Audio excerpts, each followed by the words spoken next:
রকম বাদাম, কাজু, আমন্ড আর হচ্ছে আখরোট। ওকে ভালো করে ভাজবো।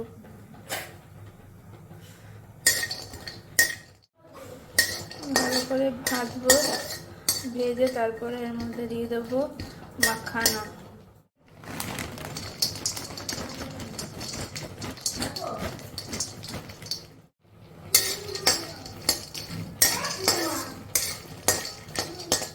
একটু খেজুর আর কিশমিশ ভিজিয়ে রেখেছি, পরে অ্যাড করব।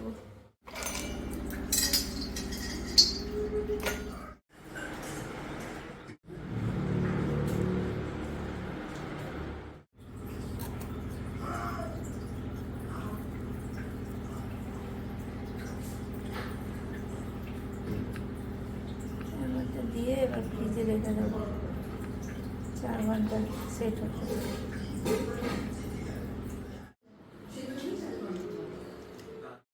4 ঘন্টা ফ্রিজে রাখার পর এবার বার করে রাখবো, রেখে তারপরে চকলেট দেবো।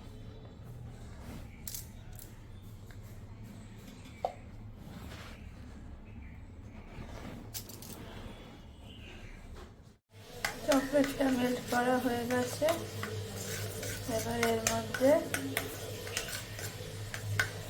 এনার্জি বারগুলো দিয়ে দেবো, দিয়ে ফ্রিজ করবো।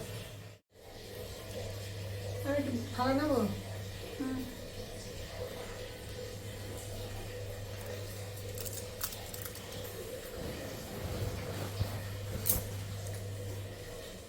এবার এর মধ্যে ফ্রিজ করে দেবো